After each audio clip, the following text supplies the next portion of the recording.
You starting us early. Oh, it's 57.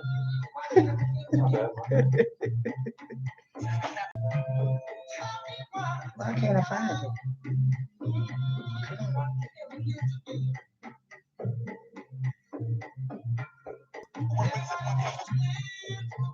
Where is it?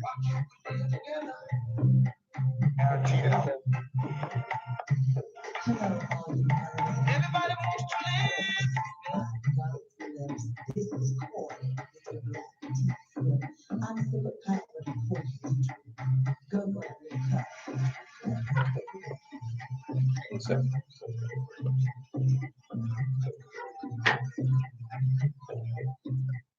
Hey, hey, hey. All right, all right, all right. Y'all remember that when Matthew McConaughey was like, all right, all right, all right. Okay, well, maybe I'm the only person that remembers that.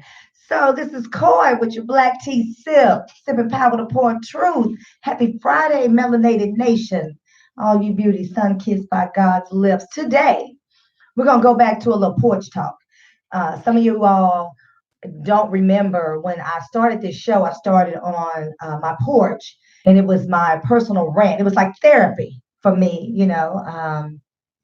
It was to keep me from going insane in the membrane. And I would sip my tea and pour a little tea. And together, I think we sipped a little power during the process. And so today, even though we're at Fishbowl Radio Network, shout out to Ed Gray, the commish. He is kind of the reason why I'm here.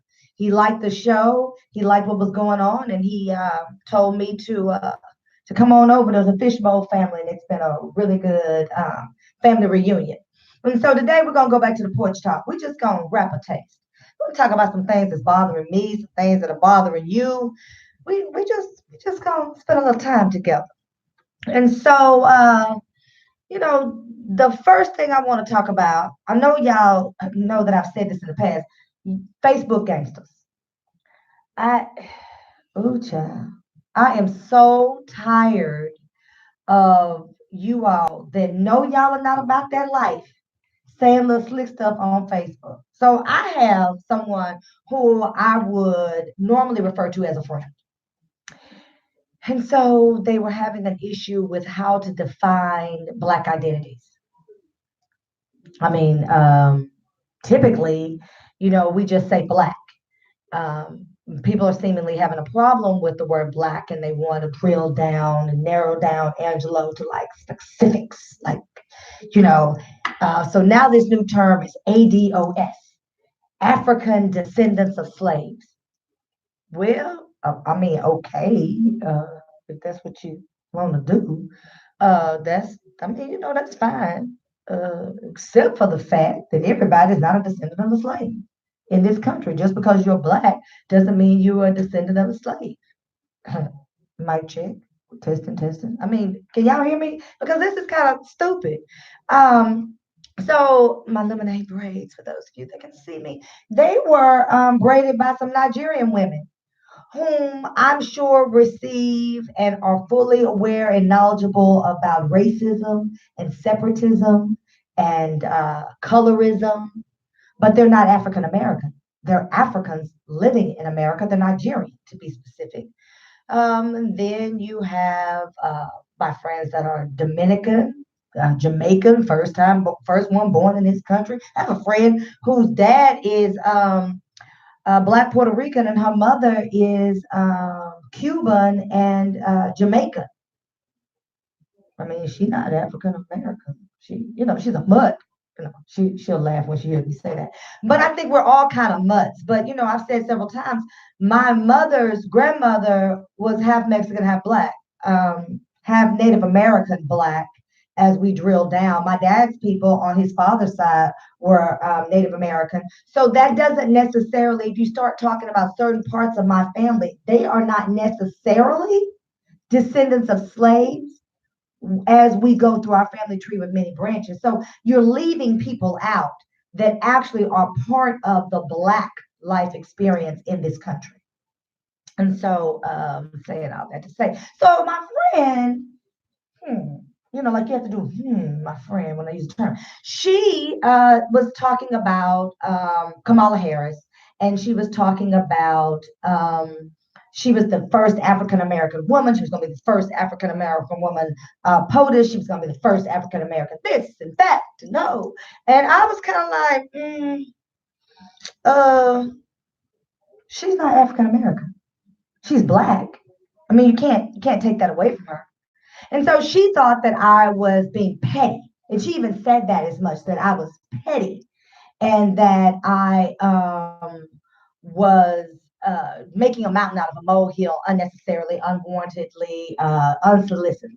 Okay, that's kind of how she came at it. And I was kind of like, well, no. And I said it very tongue in cheek, Angela, I was just playing. I was like, at first I thought I knew who you were talking about, but you keep saying African Americans. I'm curious to know who this is about. This kind of tongue in cheek. And she was like, well, she African American, black, Negro, colored, it's all the same. Well, no, it's not.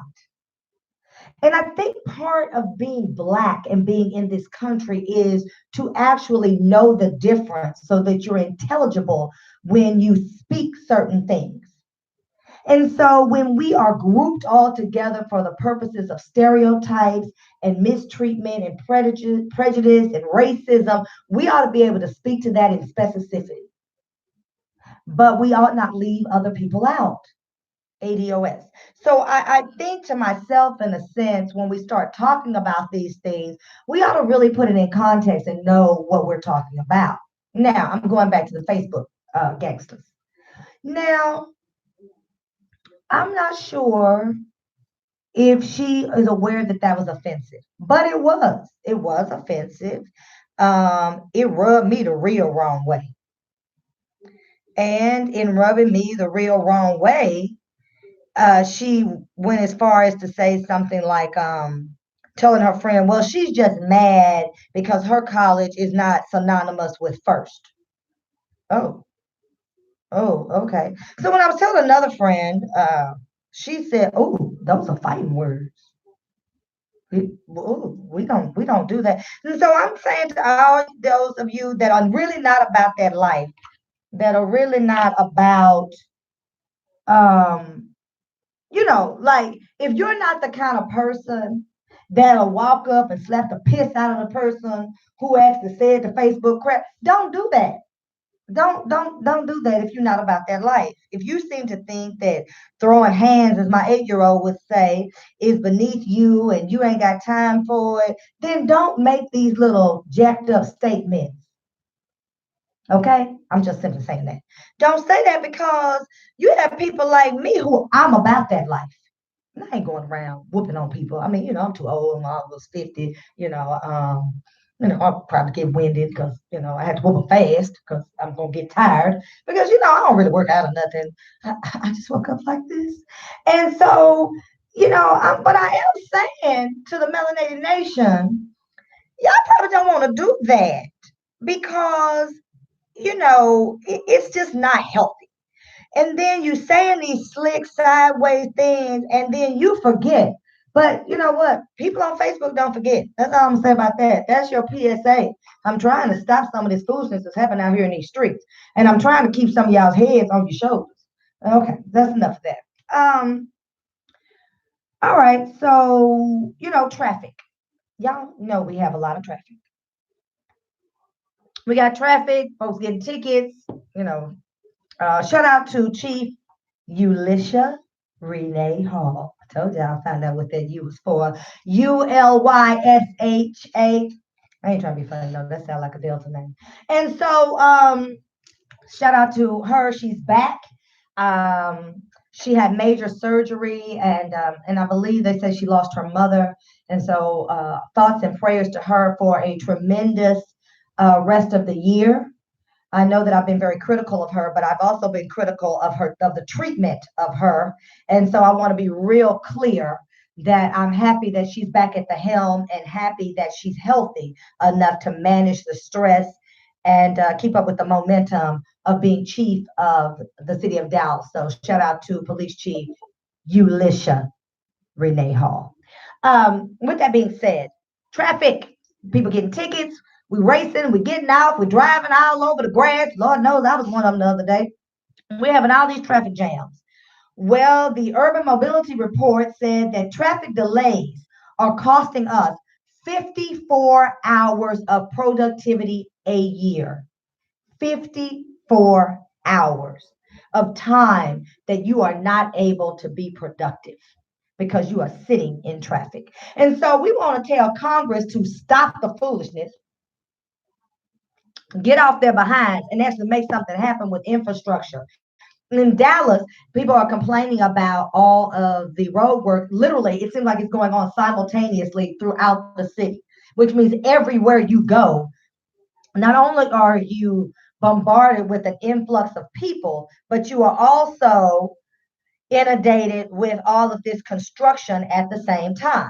Well, that is because you had so much bond money that was allocated for for all of the roadways, especially on the southern sector. So for those of you that are not in Dallas, Dallas is divided by what we call the Trinity River. North side is considered affluent, south side is considered socially low economic, you can decide who lives where. And so with that being said, money was allocated, but it was moved around. It was utilized for those on the north as they see fit. Although to be fair, they have really raggedy streets too.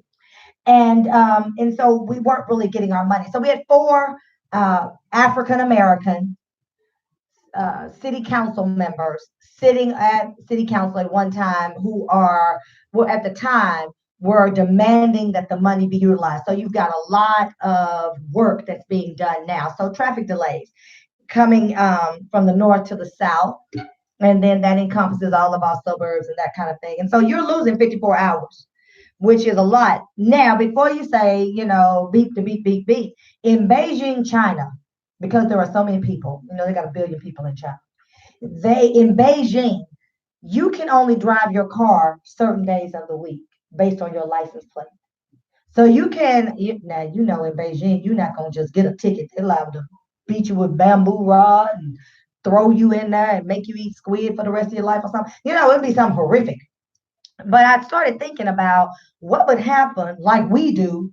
There's so many people on the road. I'm just gonna go on and get in my car because I don't want to catch the train today. Although, do you not realize that in Japan and China, their equivalent to subway, high-speed rail is what they have.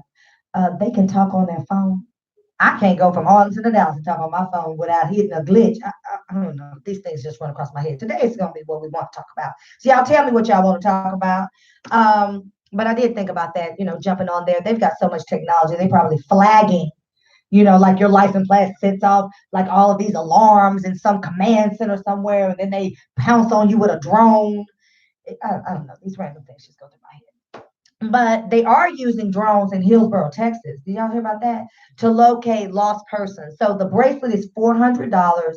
And if your people tend to wander off or get lost, amber alerts, silver alerts, you put this band on their wrist. And then the police are able to send a drone out into the ether and find you. I don't know about y'all, but that terrifies me to death. I'm polarized with concern about that one because it seems to me that that could also be used for other purposes other than locating people. And we already know that people who suffer from mental illness, mental anguish, mental dis-ease, not just disease, dis-ease. There is an uneasiness in the mental state. I don't like to just call it a disease because then we tend to ostracize them and put them over to the side like they have leprosy. It just started making me think like, what else are they going to do with this? So I think it's a lie. It's called a ruse. And I think, here's the conspiracy theory of the day. I think that this is a test for them to go out and locate certain people that they're looking for. And they're doing it all under the guise of helpfulness. You know what the government says. We're the government and we're here to help. They're never here to help. Never. They're never here to help. That's like the IRS showing up to take all your things and say, but this is a good thing because you're paying off your debt. So I started thinking about things like that. I started thinking about Ooh, I started thinking about lots of things. Okay, the dildo of the day. Y'all need to tell me what y'all want to talk about. Today is about you. This is your show today. But the dildo of the day should go to Trump. But we'll talk about him a little bit later. But the dildo of the day award goes to a South Dakota woman. Did y'all hear about this? South Dakota woman had triplets, but that doesn't make her a dildo. Really, it's her husband that's the dildo of the day. So she thought she had kidney stones. She had three babies in there. I know that I'm not typically one who body shames anyone, and I do realize that some people do carry their babies differently. Some people carry their babies in their back, and they just get big, huge butts, and they kind of spread out on the side, but it's not really in their stomach. People do carry differently, but I did think to myself, my God, what is the weight of this woman that nobody saw?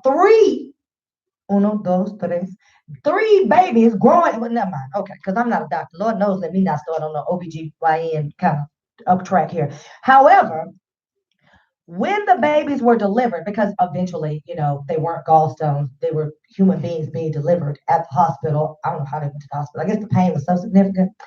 And the husband said, Dildo of the Day Award. Wait, what? What's happening? Put them back up in there. He's the dildo of the day. This is Coy with your Black Tea Sip. We're going to talk about some things today. I'm going to let y'all talk. I'm going to do some talking. Y'all know I got some things to get off my chest. I told you about the Facebook gangsters. Y'all on my nerves with that. Stop saying slick stuff if you ain't really about that life. We're going to talk about Trump and how he has continued to jack us up. But I'm not going to spend a lot of time with him because y'all already know he's a complete dildo. And I want to talk about Black Twitter. I want to talk about the Popeye sandwich. And I really want to talk about 1619, 400 years. They're going to be celebrating on Sunday the first actual selling of stolen people from Africa. 400 years this weekend, and they're celebrating that in Virginia. We'll talk about that a little bit. I got something to tell y'all about owls. Y'all not gonna believe what I tell you. There's things you don't know that I'm here to give you. The 12 o'clock hour, we're gonna talk about schools, public and private, and our babies, the Black Life Experience here with Coy on the Black Tea Sip. We're sipping power to pour tea. Today is chai tea. It's cooling off, so I gotta hear me drink it fast. See how my cup is fading? I'll be with you in just a minute already.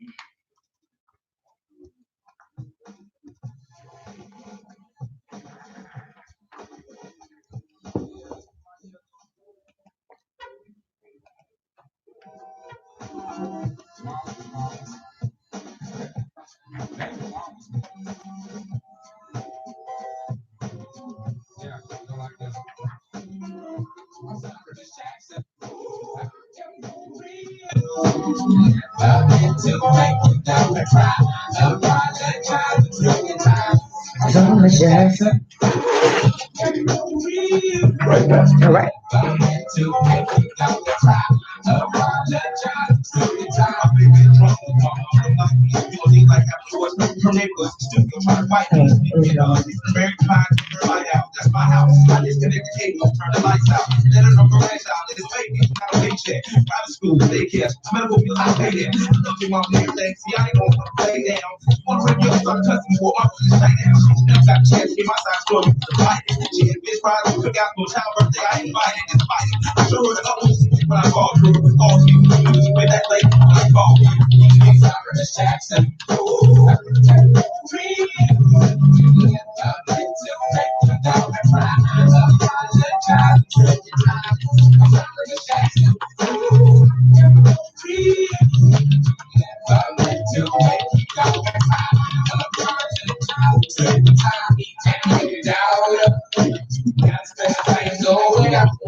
pictures so good. I wish I could become a magician to Africa, after all the shadow. Thoughts of me, thoughts of she, thoughts of he. Asking what happened to the feeling that from me.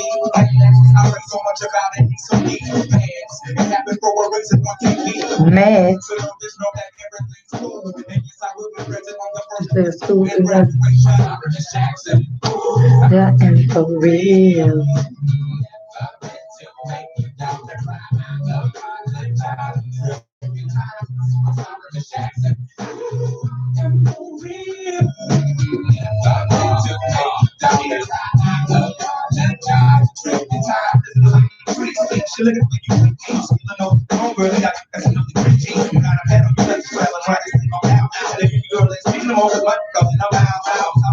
Jealousy, infidelity, envy, cheating, beating, Indian to the G, they be the same thing. Place to play on. Keep on singing that same song. If I talk to me, I know you gon' get the hell on the way. I'm sorry, Jackson. Ooh, I am for real. Never meant to make you down the cry. Apologize, took the time. I'm sorry, Jackson. Ooh, I am for real. Never meant to make you down the cry. Apologize, took the time. I'm sorry, Jackson. Ooh, I am for real. Never meant to make you down the cry. Apologize, took the time. I'm sorry, Jackson. Ooh, I am for real.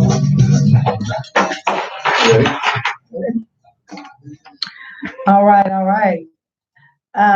So today I just want to kind of have a conversation like we used to do when I was on the porch. We used to just sit down and rap a taste, and I want to talk about the things that are bothering or perplexing me, and I want y'all to weigh in. So if you're on Facebook, go ahead and type it.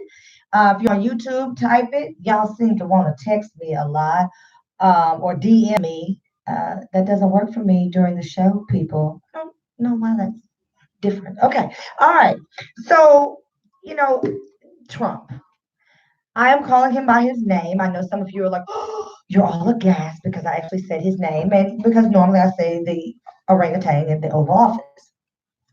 But I am going to call him President Trump because that actually is his title and name. But the thing is that he is making a mockery of us throughout the United States. Now, that is not new. Okay, no one is like, really? You don't say. I get that. What I don't get is why we are not calling him on it. And here we go. I don't understand the people who consider themselves good people, God loving people, Christian people, what evangelical people. I don't understand why y'all are still fooled up with him. I don't understand it. At this point, it is a question of intelligence and integrity. Because there is no way to separate racism from this man's stupidity. So if you are a Trump supporter, all right, let me get this out, clear my throat. Let me clear my throat. If you are a Trump supporter, you are an idiot. I'm sorry. There's no other way to put it. This man has offended every single classification, category, status of person, animal, thing. He has covered all nouns, person, place, thing. He's gotten them all in. So at this point, he's going to the G4 conference, excuse me. And that is a unified conference of all of the nations, all of our allies throughout the world. Now we're running low on allies. They haven't just completely cut us off because they recognize that Trump is a complete buffoon. But it does have to question America. So the media has constantly been trying to purport and put out there that he won the electoral college, but he lost the popular vote because they do not, those in the media, I'm not talking about Fox. Yeah, y'all know I'm not talking about Fox, but those in the media that are recognizing how deplorable this is and how embarrassing it is. They are constantly pushing it out there that Trump is actually not our choice. That's basically what they're trying to say. So he fell out with the prime minister. Y'all like how I said that, that's all kind of us thing. He fell out with the prime minister of Denmark. because he offered to buy Greenland. And the issue with Greenland is that okay, so let me just do this little civics lesson, because I realized I found out that I was like last week's years old, when I found out that people did not realize that Iceland is green and Greenland is ice. So did y'all know that? Okay, and so he offered to buy it, to buy Greenland. People live in Iceland, they don't live in Greenland. So, but it's owned by Denmark, or and so the prime minister was like, it's not for sale, and Trump had tweeted it. And so she was like, it's not for sale. And then Trump got in his feelings because I guess he felt ousted or something. I'm not quite sure what goes through this man's head. And so he decided he would cancel his diplomatic trip to Denmark. Now you're saying, okay, let's cancel. It's kind of like if you were to cancel your plane fare. You know how they charge you, and then you're like, oh, well, no, I don't really want to pay $250 for a $360 trip. And then they tell you, oh, okay, if you cancel it, then you don't get the insurance or whatever when you're traveling. It's kind of like that, except for the fact that Denmark, they had security in place. They've been preparing for weeks. They paid for a lot of things for his trip, because just like for him to go golfing cost us so far something like $30 million for him, for his little golf excursions, just because of security and all the things that have to be set up. So they did all of that, wasted money and time and effort and energy. We talked about earlier, just sitting in traffic is costing us 54 productive hours a year. So just think about what that cost Denmark, but they handled it very diplomatically, and they didn't say he's a complete dildo. They didn't say that. But it is further enhancing, highlighting, and personifying how very poor our relations are with the rest of the world. It's really bad. Except if you're black. Did y'all know that? If you travel internationally as a black person, you are not held accountable for Trump. It's just one of the perks of that black tax, I guess. You're not held accountable. They're like, oh, clearly you're not a Trump supporter. So, like, you're okay, because they know that he's such a racist and a bigot, that they know that you don't support him. So you kind of get a pass outside of America. Just part of the Black life experience. But Trump is he's an idiot. No shocker there. And if you're a Trump supporter, you're an idiot. Um, the union in Pittsburgh, Pennsylvania, the Shell plant. Well, those workers were unionizing, and they were forced. Everyone in the plant was forced to go to the Trump rally. And if you didn't go, you would lose money, your paycheck money. Not where you would not get overtime. No, you would not be paid for the hours that you actually worked. So, and then it was about not getting certain hours, and so all of that is to deduct pay. That is a abhorrent, red flag, huge workplace violation, HR violation, not just on the state level, on the federal level.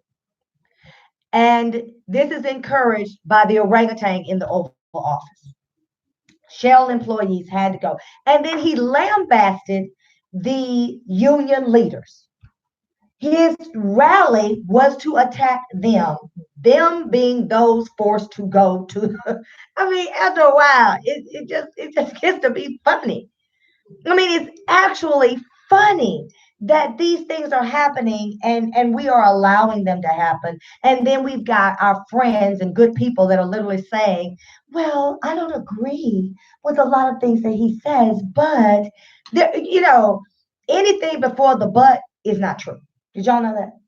Anything that comes before but is inconsequential. It doesn't matter, because what comes after the but is what they really think and what they really feel.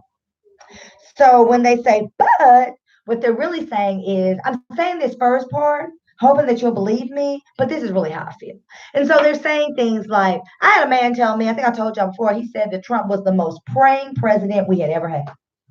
And so I sat back and said, how do you know that? And he said, oh, because of what I read.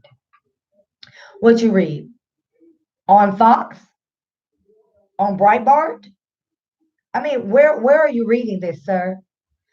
Some of this is just too much, child. Some of these things that people say is too much. So again, Trump has significantly diminished our relations with the rest of the world. So he's there at the G4 conference with world leaders, and one of the things is global warming because going back to Greenland, the ice caps are melting.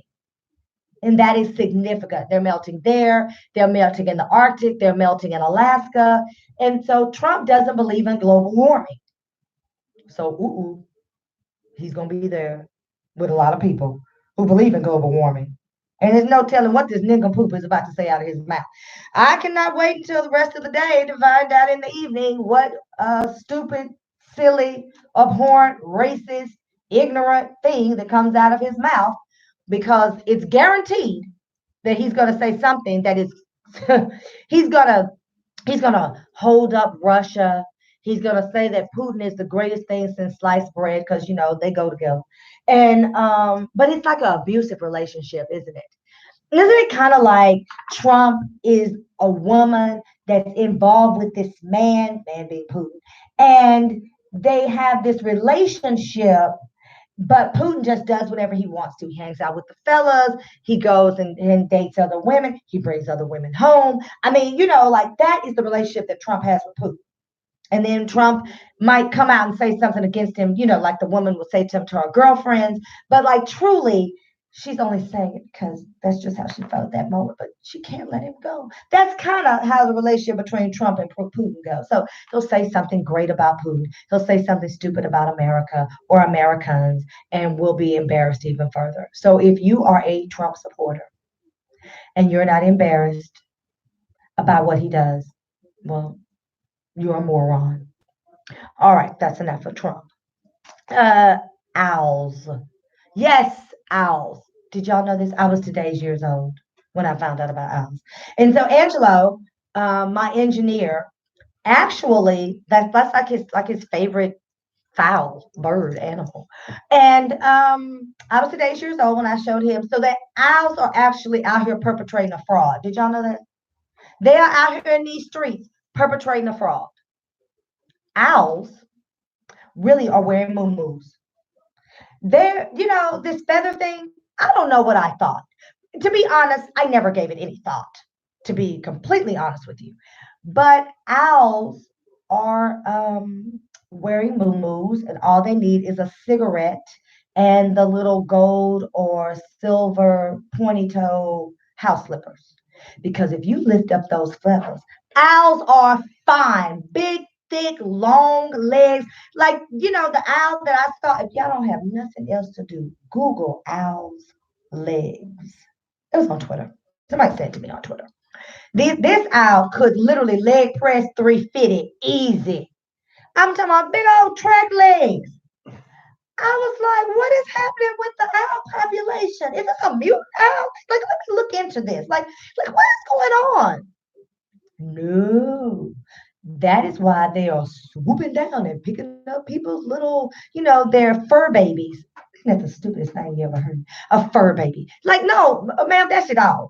But, sir, I know you put these little jackets and stuff on, but sir, that is a dog. That's not a four-legged baby. That's not your fur baby. Oh, do Jesus. So that is why they're picking them up because they have these strong, big, fine legs. These owls do. It is a phenomenon. And now I am so caught up, I cannot get rid of owls. Like I have to look at owls all the time. I keep going back to my text messages. If you don't have anything to do today, it's Friday. Y'all don't have nothing to do. Google owls legs. It's a phenomenon. I mean, they fine, child. Fine. And those feathers, look, I guess I thought they were just kind of layered like a feather skirt. Y'all know I do have a couple of feather skirts. And so I was thinking they were just layered like on a row. Well, I mean, I guess I really never gave it thought, but in my mind, like I'm retroactively thinking about it, I guess I thought that they were like the feathers were like on these little rows and kind of tacked on there. No, it's like a moo. It goes all the way up. Al can take their feathers over the top of their head. Freaky owls can. And so I was like, wow, Al, y'all need to check that out. Y'all need to look up owls, and be more knowledgeable about the fowl of the air. All right, this is Corey with your Black Tea Sip. We're gonna take a quick commercial break. I'm gonna come back and we are going to talk about Black Twitter in this Popeye's chicken thing. And y'all tell me what y'all want to talk about in a minute.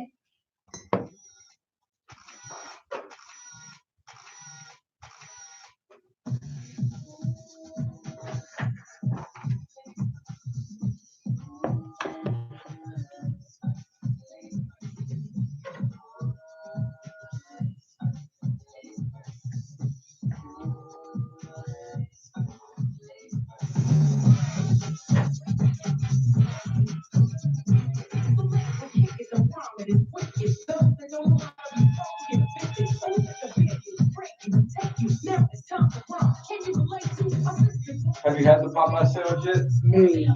Me neither. And I'm gonna tell you why in just a minute. Yeah, I know why. Because I've been to 3 and they're all out.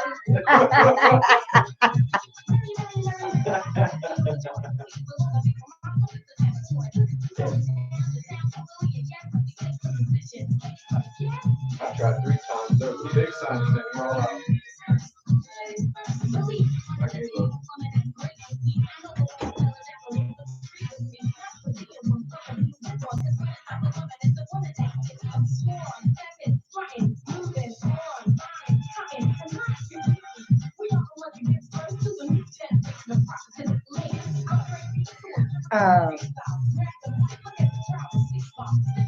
I'm gonna come back and talk about.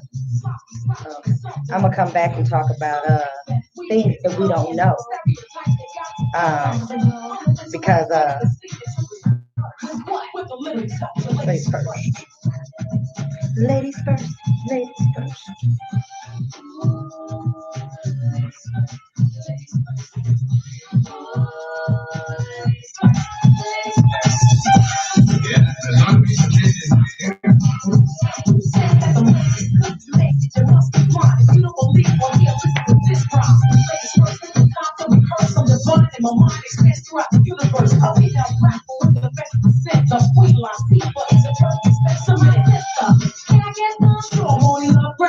And get dumb. Yo, crazy for being what I am. Born in the middle of your mentality. You know exactly where I'm coming from. You want right to try out the shit you come.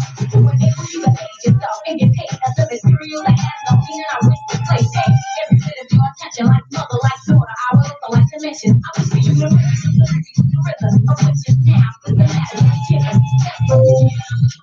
The mother of a brother, the brother of another, trust one more. Have a job to be doing whatever they do. Super mother who can live it in the ammo and I yellow me and I'm first because I'm an errand and I contact it is back to styling. It's hard. Who's gonna see with my European partner? Break down track after track, wait for the climax. When I get there, that's the context. The next man or the next woman, it doesn't make a difference. Keep the competition coming, and I recite the chapter in verse. The title of this recital is Ladies first. Ladies first. Ladies first. Alright, ladies first.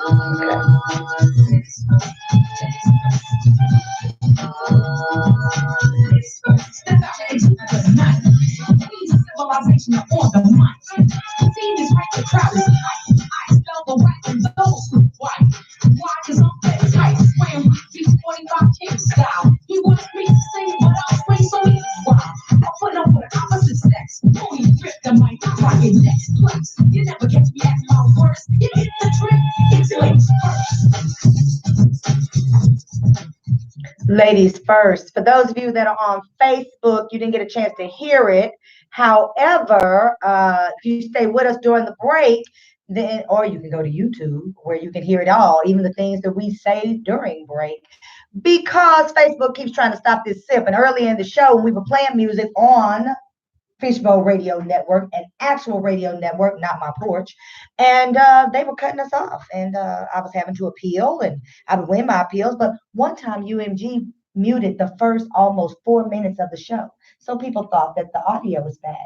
And no, people didn't. I didn't get the good analytics from that show. And so Angelo, my phenomenal engineer, said, listen, we just won't play music. So they tried to stop this sip and we won't let it go down. This is your girl Cohen. We're talking about things today that, not so much things that make you say, but things that kind of get on your nerves, things that I want to get off my chest. Y'all tell me what y'all want to talk about. We talked about the orangutan in the Oval Office.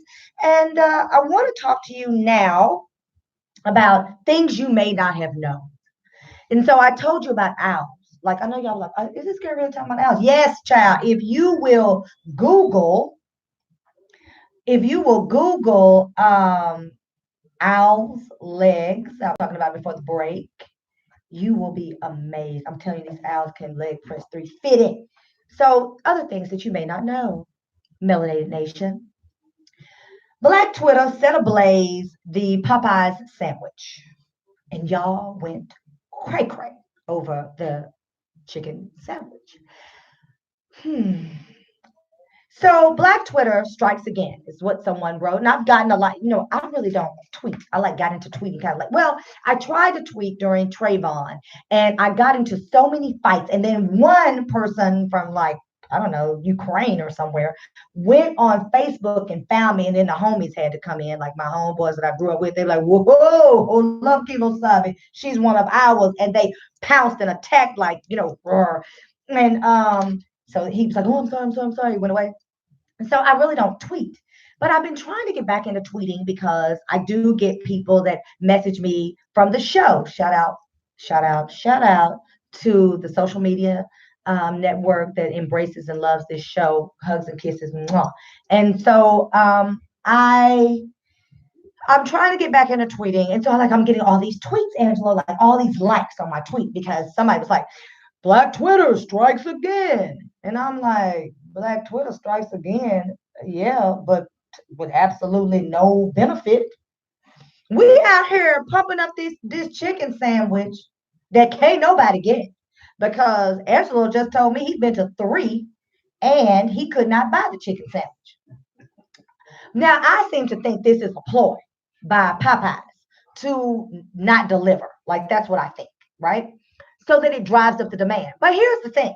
The sandwich has been available in Texas and Oklahoma for ever.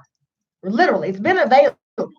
But Black Twitter set it ablaze, and now even you Texans were like, I got to go get this sandwich. Well, I told you about owls, things you did not know. So today, you know me, I'm all about education and enlightenment of the melanated peoples. Did you know? I know you didn't know this. I have not eaten the sandwich. You know why? I didn't eat it because the seasoning that they put on the spicy chicken, they have to put these gloves on. It's a name for them, but I don't remember. So we'll just call them Teflon for lack of a better name. And they go above the elbow so that you have this basin that you put the chicken in, and then you have to use your hands to season the chicken. Well, they put these long gloves on because if that seasoning touches your skin, it is like a chemical burn. Yes, I see eyebrows and wide eyes all over the nation. Yes, it is like a chemical burn. It would be the equivalent of battery acid touching your skin. Y'all out there eating this sandwich. So I found out last year, I was last year's old when I found this out. Now, I don't eat fast food. It's very rare that I eat fast food. Neoprene gloves. Neoprene. So don't you love it when people come through for you? Come through. And so these gloves protect them, right? I was like last year's old. Okay. I don't eat fast food because I don't work out. And I don't want to work out. And so those of you can see me, I'm lazy. So I pay attention to what I put in my mouth because I'm 2 babies deep and I'm kind of old when I start having kids. And so, your body spreads out and all that. And so I can't replace my wardrobe. I'm very serious about my wardrobe. And so I can't replace it. So I have to stay small. So I don't eat fast food. That's enough about me. Y'all want to talk about Popeyes. I know. And so with that being said, I found that out about Popeyes, and this is my thought. If it will burn your skin in prep, what does it do to your stomach acid after being cooked? Those are things that you did not know. So while Black Twitter is out there to absolutely no benefit to anybody on Black Twitter that's talking about how good the sandwich is, you should also know it's a death sentence. They're killing you slowly. They're taking your money and they're almost like that movie. What is the movie where they go? She's taking a shower in the motel. He's crazy. His mom's dead, and he goes, "A psycho." That's what you are if you're eating this sandwich, and they're like with the knife. Well, that's what it's doing to your stomach acid. That is what the sandwich is doing. It is actually, and it's the spicy seasoning number two. That's how it's referred to at Popeyes, and it is killing you slow. It's eating away all of your stomach acid, and so it may not be immediate because y'all said, "Well, I've been eating at Popeyes for years and nothing has happened to me." Mm-hmm. What does your co-payments look like? Add them up over the last 5 years and see what that looks like. And then you'll say something like, well, I'm fine. Well, you might just be fine. Maybe you are. But I guarantee you that you have a cough that may not be consistent or persistent, but it comes and goes a lot. I also guarantee you that you have a bit of a nose run periodically, and you just say it's allergies. No, no, no, no. It is bad wheat, genetically modified. It is the spicy season on the Popeyes chicken, and it's all the others. So I'm not gonna just come against Popeyes. And that chicken is good. I'm not gonna lie. I like chicken. I just don't like kill me chicken. I try to stay away from all death food. So this Popeyes chicken, along with Wendy's, McDonald's, who else is it? Burger King. They all get their fries from the same people. Yes, all their fries are from the same people. And you're saying, well, McDonald's fries they used to be better. They're not now. And they cook it in peanut oil. And well, with that being said, they all get it from the same people, and it has formaldehyde in it. Yes, formaldehyde. Like dead bodies. I told you, death, death food. And so people were saying, well, where are you? Where are you, churches? Church is smarter than everybody. Church is not gonna get in this fight. Churches is praying that I don't expose them, church praying. See what I did there?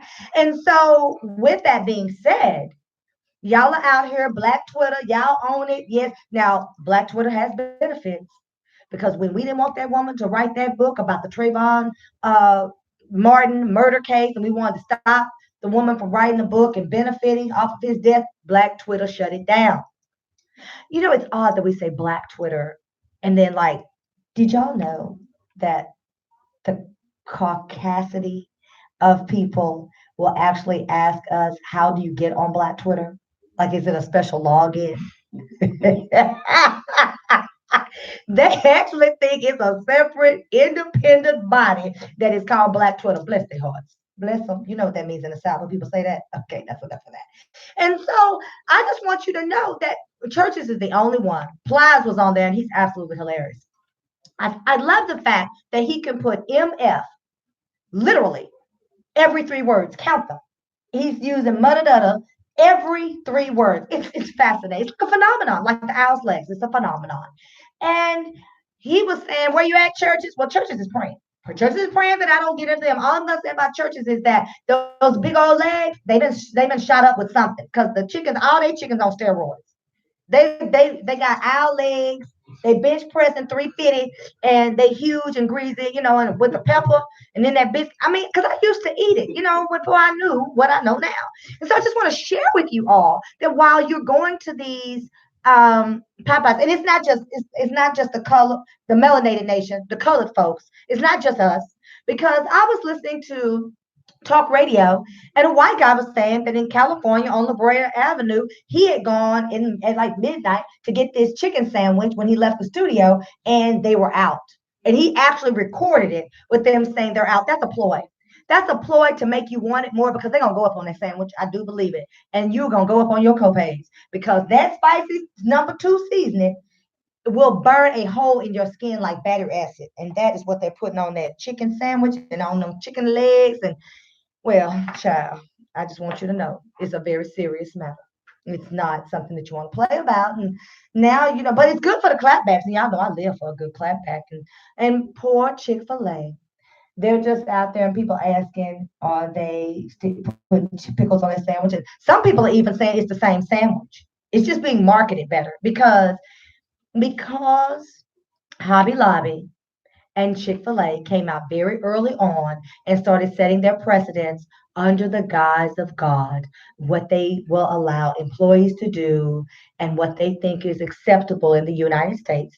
People have been waiting on an opportunity to pounce on them like those owls do with those super fine legs when they grab a little rodent. It's like that. They've been waiting. And so the LGBTQ community has been waiting. Do y'all remember when they had a kiss in and all the Chick-fil-A's all over the United States? That was hilarious. And so they've been waiting.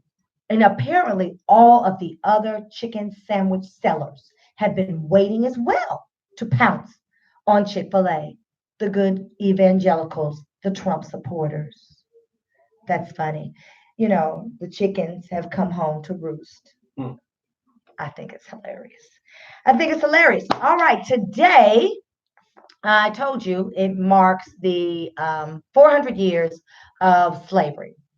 In the Chesapeake Bay, there were two ships that were off the coast, and they carried a number of people that had been stolen from Angola.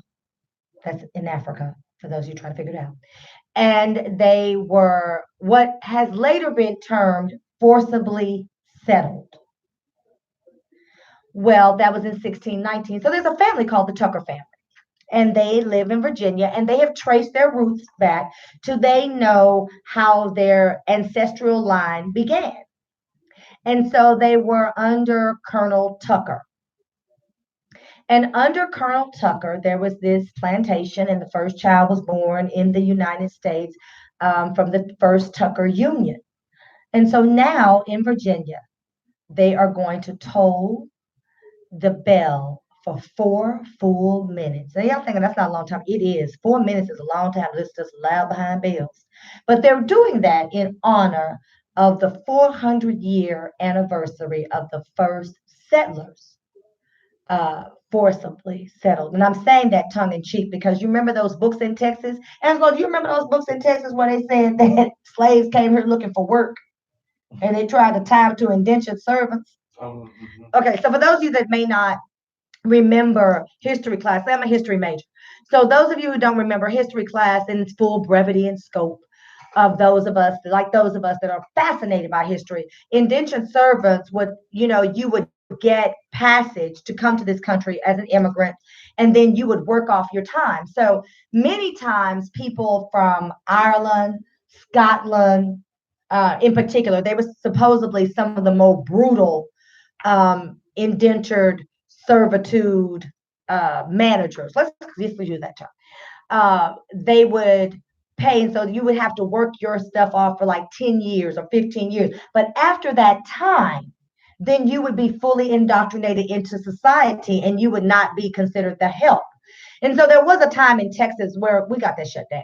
But there was a time in Texas where they attempted to tell that lie, because it stems from the fruit of the poisonous tree, the tree of many branches, the legacy of lies. All right. So that was kind of the embodiment of what they tried to tell us. And so because of the climate, I know I talk about the orangutan, the Oval Office a lot, but truly because of the climate of our country, we are at a pivotal point. We are really looking at the epicenter of truth in this country. And I'm saying that because Mexican Americans are now starting to pull their ancestral roots. They are talking about us taking the land from Texas, from Mexico.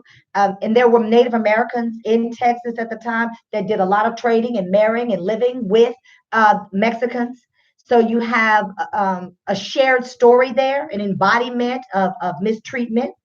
I don't have to enlighten you all about slavery and what that means to us. 400 years later, we are still dealing with that. Uh, we're still having to live through the racism and the stereotypes, but there are so many people of nationalities and of ethnicities that actually share in the understanding of the struggle. And now I'm not saying they share in the struggle because I think the struggles are different, but they share in the understanding of the struggle if they allow themselves to. And many ethnicities and races do. They actually understand it because oftentimes we are so commingled in our ancestry that we can't get away from it. And now we have this 400-year anniversary. And I am asking every single person to actually join in Virginia. And that day on Sunday, just bow your head and say a prayer in thankfulness and gratitude for your ancestors who survived. Because I don't ever want us to forget that we are survivors, that there is nothing that we can't do because we championed through slavery. So the stock you come from is from strong stock. The stock that you come from is the same stock that said, I am going to live through this to see a better day. So when we think about servitude and working in the plantation and singing along with the plantation managers, Dixie, look away, and they had us singing these stupid songs. What we were also singing is Sweet Low, Sweet Chariot, but we were also humming to the beats of the drums in Africa. Those same drums reign true now in Cuba. They reign true in Puerto Rico. They reign true in Haiti. They reign true, if they tell the truth, in the Dominican when they didn't want to let the Haitians come through. They reign true in the Igbo tribe. Because I'm going to tell y'all about Ilado Iquano was the first time I fell in love with African history, who wrote the first narrative of a black man who actually was sold into slavery, entered into indentured servitude, and was able to buy his way out and became, for lack of a better term, a pirate who actually is something to be reckoned with. And you can follow his story. But when we start thinking about slavery, I don't want y'all to be sad. I want you to celebrate your ancestry. Celebrate the people who saw us through. And then, as crazy as this sounds, just say hello because I believe they're all around us at all times. I believe that they are always there to kind of nod their head in our struggles, to kind of try to hold us up in our weak moments. I believe if you get real quiet and still, you can hear the drums that tell you to champion on. So I don't want people to be sad on Sunday when these bells toll for 4 full minutes. I want you to celebrate the way that you need to celebrate for those 4 full minutes. Because what happened at that moment was that we were labeled survivors. The same people in the university, because that's what it later became, the Temple of Timbuktu, where all knowledge originates. The reason that Catholics go behind and talk to the priest was because in Timbuktu, when you had a very scholarly person who understood all of the things of math and science and astronomy and religion, they went behind to not look upon them and to be able to have a conversation. That is why that exists. The same reason we have university in its 4 years is because it was 40 then and everyone went to Timbuktu. It is the cradle of civilization in Africa. So I don't want people to be sad on Sunday. I think we should pay homage. I think that we should be clear about who we are. And I think that we should celebrate the fact that we have made it. Because I have a soror whose daughter is in her junior year of Harvard. We have made it. I have friends whose children are at Howard. We have made it. I have 2 boys in private school that understand who they are. We have made it. I have this show where I have Angelo who will sit here and support me in everything that I say, who is not black. He's Mexican and he's like nodding his head when I'm talking about the struggle, who understands. The owner of this radio station is not black, but she allows me to say the things that I say. Our administrator, Jamie, who is phenomenal, who helps me, she is not black. She's white, and she tells me great show. So this is not a struggle of independence in a way where we don't have a shared philosophy about where we are in this country. Now, everybody doesn't agree the same. I told you, black folks don't even know the difference between African American, black, colored, Negro. We still struggling out here in these streets. But on Sunday, we need to pay homage and not be sad and celebrate the survivorship, the survivorhood of us and of many nations, ethnicities, because we come from a common place of trying to get understanding of who we are. And 400 years, we are still in the struggle. We are still asking for the acknowledgement of our humanity. But it's not because we are weak. It is because we are strong. Because if we were weak, they wouldn't fight us so hard on accepting who we are. This is Carl with the Black Tea Sip. Y'all stay with me through the 12 o'clock hour. We're gonna talk about schools and us. And y'all tell me what y'all want to talk about. And I want you to feel free. This is a safe place. Well, it's safe as social media can be. But this is a safe space where you don't have to worry about people jumping on you if they disagree. Say what you want to say. Talk to me a little bit. We're going to take a quick break. If you're on Facebook, you're going to be muted. Go to YouTube. You can hear the things that we say during the commercial break. And I'll be right back. This is Coy. Stay tuned. We say, listen, brothers and sisters.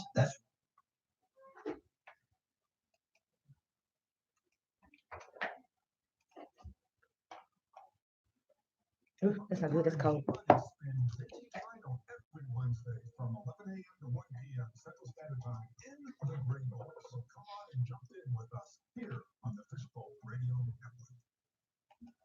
When it's time to advertise your company, it's time. So visit fishbowlradio.com, the largest personality-driven internet radio network in the world, operating 24/7 with over 100 shows. It's talk, news, inspiration, sports, entertainment. 750,000 listeners a month and growing.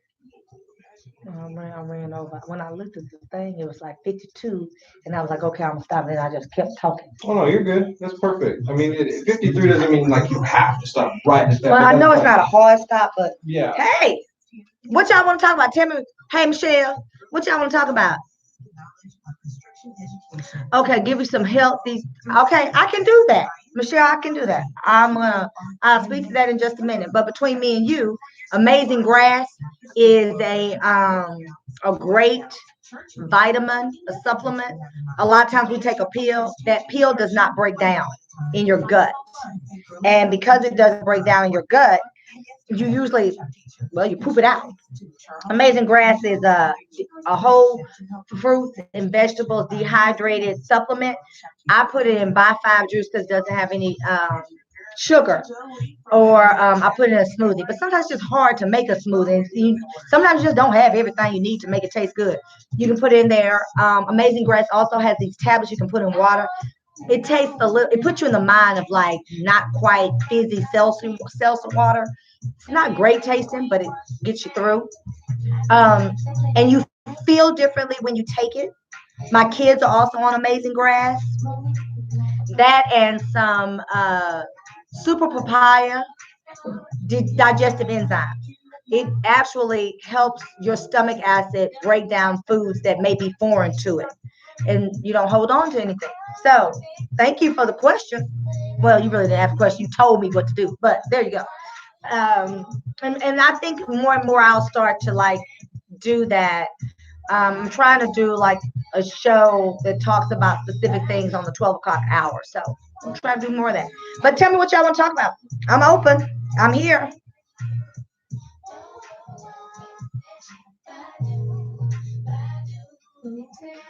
Let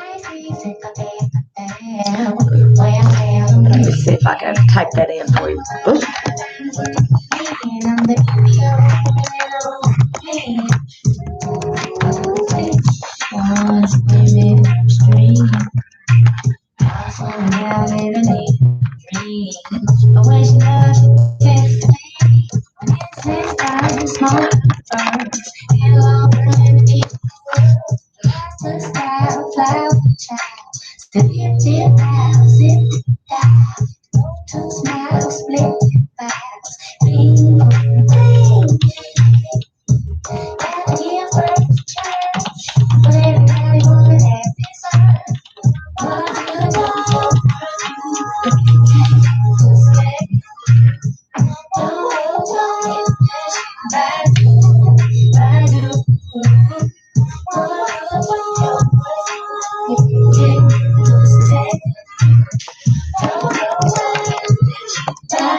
What do y'all want to talk about? Tell me something.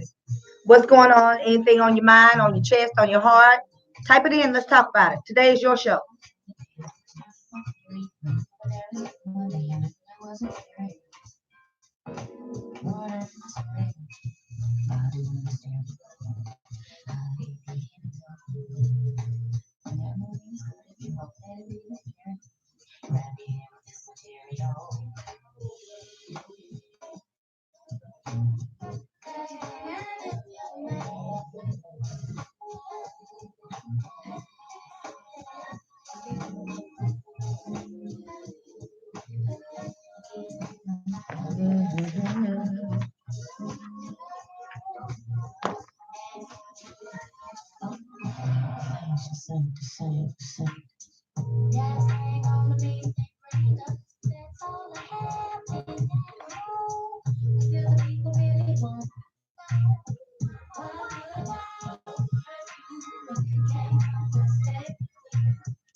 See, normally I'm singing, but I decided I would make my debut today. I have a debut like every Friday when I start singing. Oh, y'all might be in for a treat.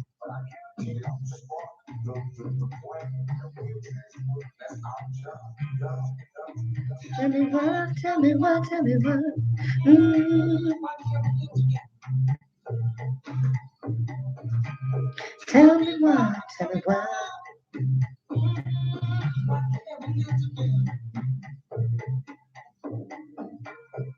Everybody wants to live together.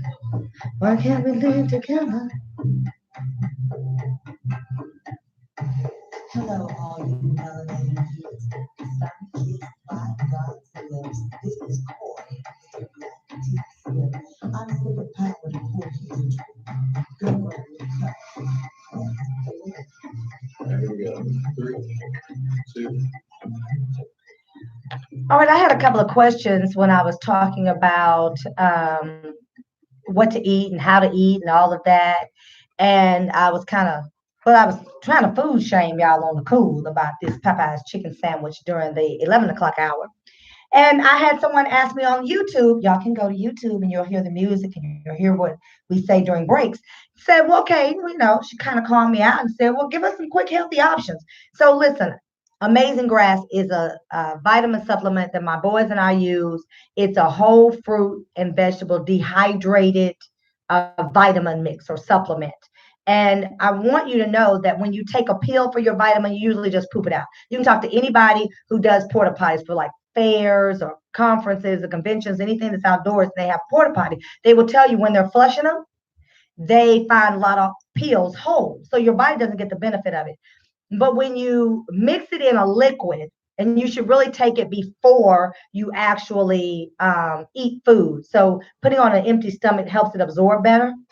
That actually gets your body what it needs.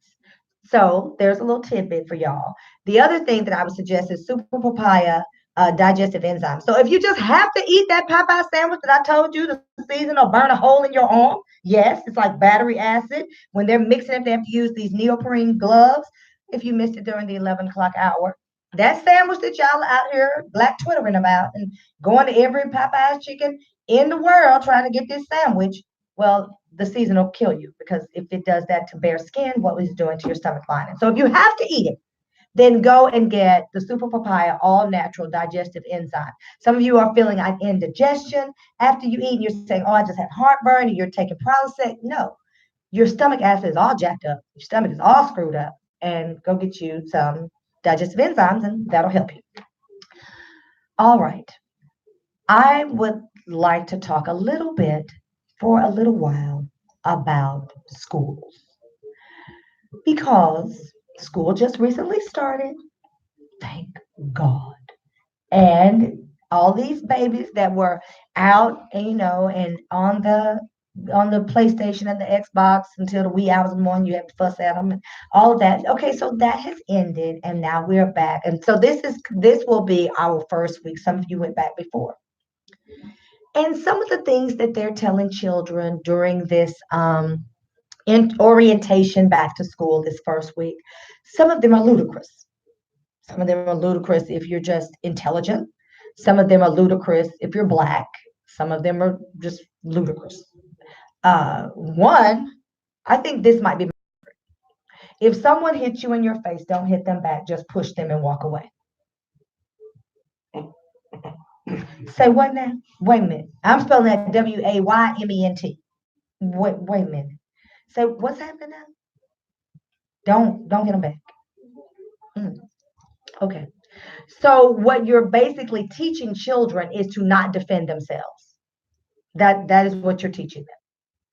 You're teaching children that that they should. So I guess my kids are in private school. So I guess what they're trying to do is say turn the other cheek. Okay, that's fine. I mean, okay, I get the philosophy of it. However, what they don't tell you is during biblical times, you did not slap people with an open hand, you backhanded them. So in backhanding them, you turn your head, they cannot do it again. So I guess the premise of pushing them is to show a sign of force, and to walk away is to not allow them to do it again, in theory. Because what if they're really mad and they then run and jump on your back? I mean, I've been known turned to a spider monkey in my youth. So I'm trying to understand what the premise is here. And so I started thinking about that and I said, okay, I think I've said this before on this show.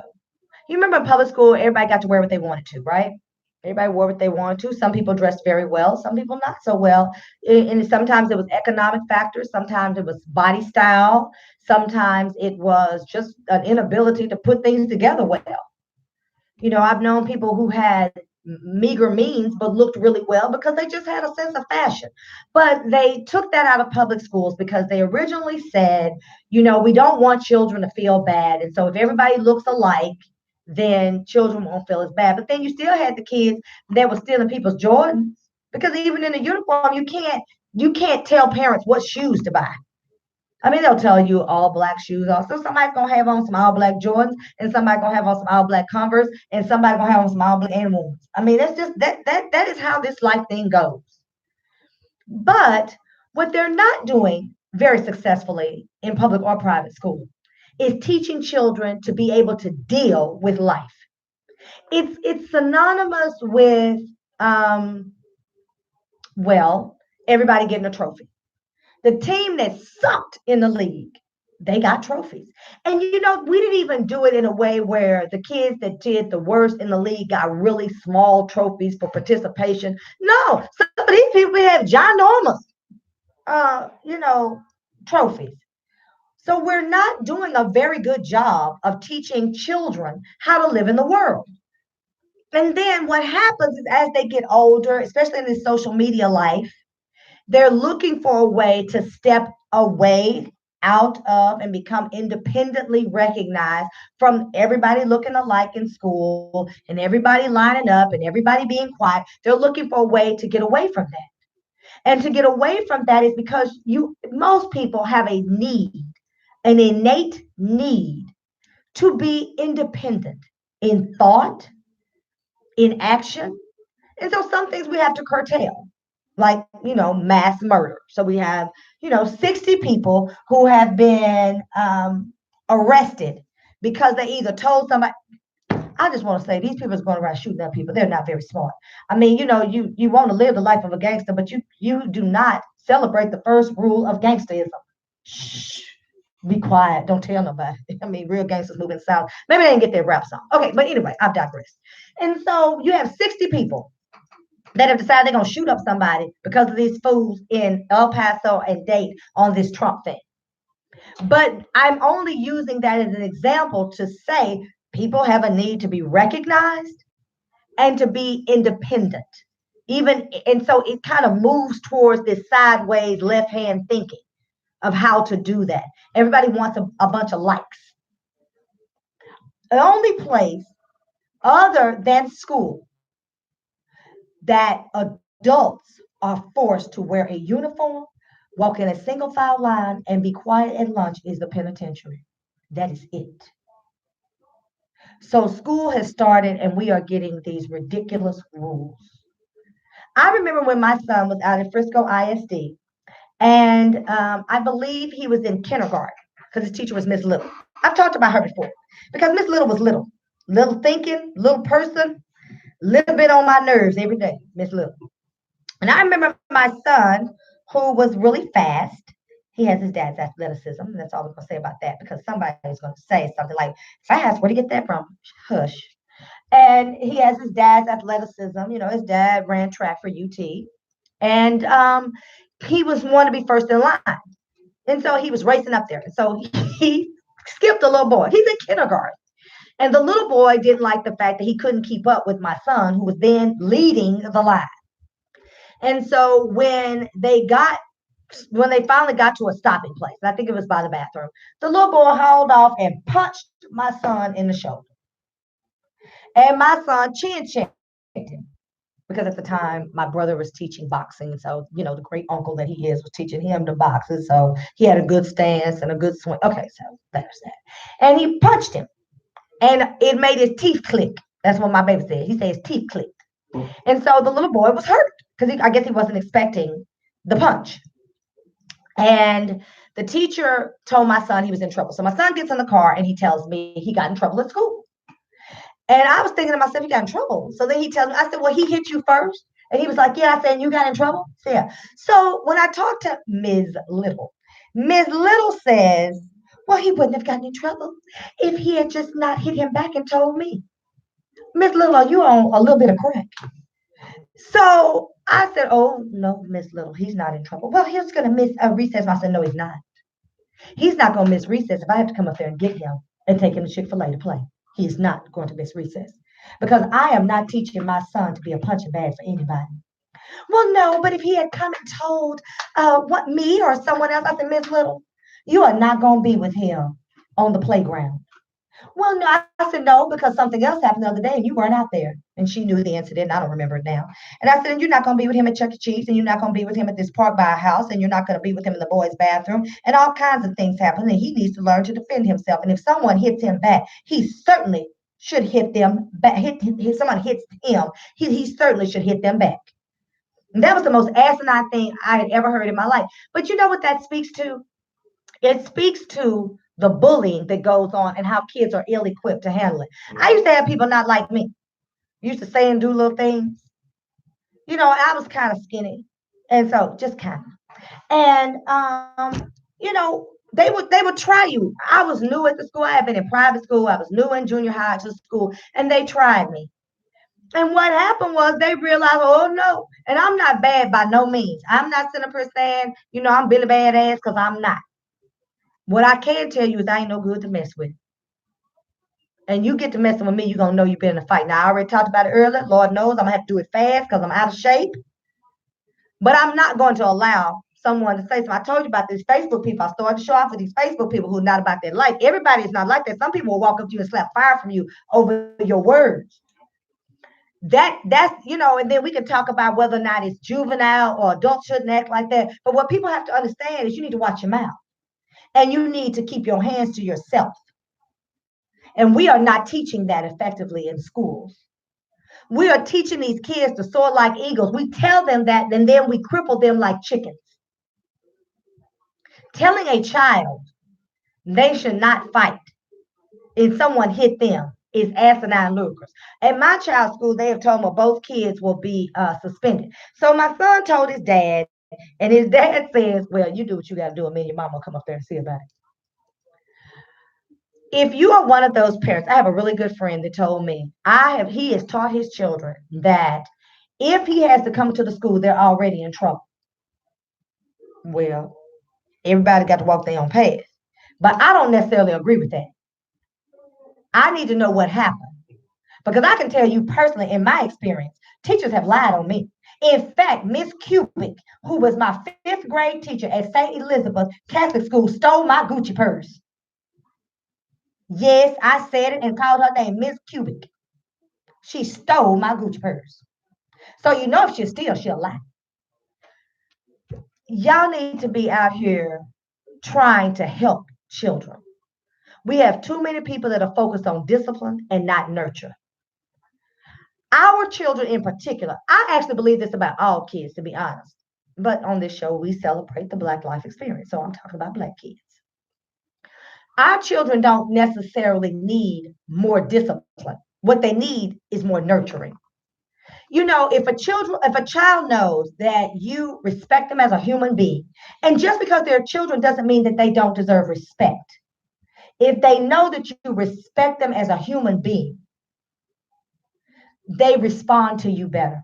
When I taught school, high school at Paul Lawrence Dunbar High School, I also taught at Lincoln Humanities and Communication High School in South Dallas, and then Paul Lawrence Dunbar High School in Fort Worth. Shout out, Stop Six. Um, I used to leave my purse on the like if I be now let me tell you the truth, y'all. I was always late. I was never on time, child. And so I trained my kids. I would put the bell ringer up before I left in the evening before. So when I got there running late, they would come in, they would grab their journal, and they would write.